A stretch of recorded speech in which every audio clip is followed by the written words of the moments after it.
Hey y'all, it's your girl Minister R, ex-Minister R, you saying, and I'm gonna continue to tell y'all why I desire to leave public housing and why I need help, and why you can send a cash app to $ARIDIDIT. Anything will help. Literally, I need to just be able to buy a bus ticket back home. I have groceries and I have food stamps by the grace of God, but just little necessities, like, it will most likely be hard. I know it is going to be hard, and that's why I really need help, because it's not going to be easy. Upon coming to NYCHA and public housing and even the shelter in general, although I willingly left Philadelphia, I was wondering, like, God, what are you doing? Like, why would you have me to go somewhere like this? Mind you, I already signed a lease to move into a place that wasn't public housing. So when I ended up in public housing, I was at a point in my life where I felt like I had to take something, because I had a child and I didn't feel like I had any help. My family had already turned on me, you know. My mother and father forsook me. And not that I was innocent, but this is the things that was happening. And when I was reaching out, I really didn't have anybody there to kind of shelter me. And now I'm in a position where I can't even receive unemployment, although I'm due unemployment. And I applied weeks and weeks ago. I haven't received a child tax credit check, although I'm due that, because I am a business owner who cannot work due to the COVID and stuff like that. So I'm due these things. And because of who I am, I can't work. And I was prompted to put my son in school. The reason my son can't go to school and has to be homeschooled is because of who I am.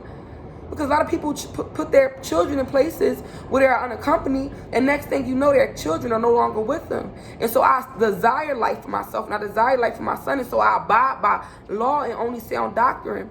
But I realize that I'm in a position where people who don't belong in America get to live better than me, get to disrespect and demean people just because they feel like they are entitled. And these are things that I don't do, even though I was born here.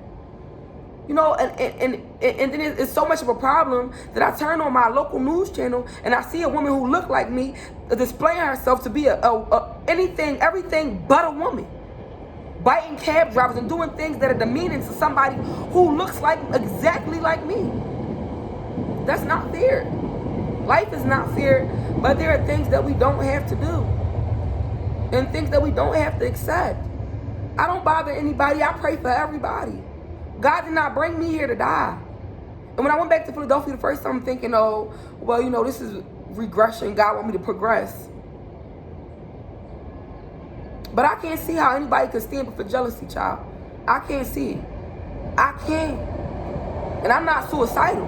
And I don't desire for anybody to take my life when I was given a second chance by the grace of God. And so if you can help during this time in my life where I just, you know, because I reached out to my government to help me. I've applied for unemployment, but people are doing things for unemployment that they don't have to do. The money is already theirs. So I applied for unemployment, and by this time I'm probably due about $15,000 in that. I even stopped calling in because I was being, like, I know, like, it's just being done for my hatred. Although they know that, where am I going to work? Where is the minister going to work besides inside of a church or outside prophesying and preaching? Where else am I going to work? So I don't desire to be under surveillance. I don't desire to be spied on by my neighbor who is hired by night. I don't desire to be the butt of any joke. I don't desire to live like that. That's not who I am in the Lord. And that's not who I am inside the world. I am who God says I am. And you can see that from a mile away with blindfolds and spent around 10 times.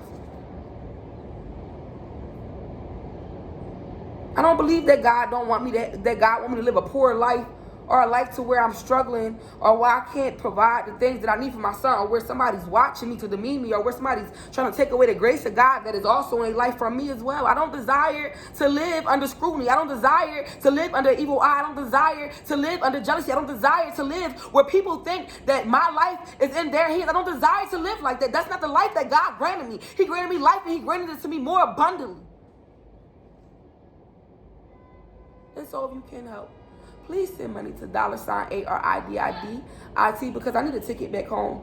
And I'm going to just need a lot of necessities when I get there. It's your girl, REX. Are you saying, do what you got to do for you? Thank you in advance.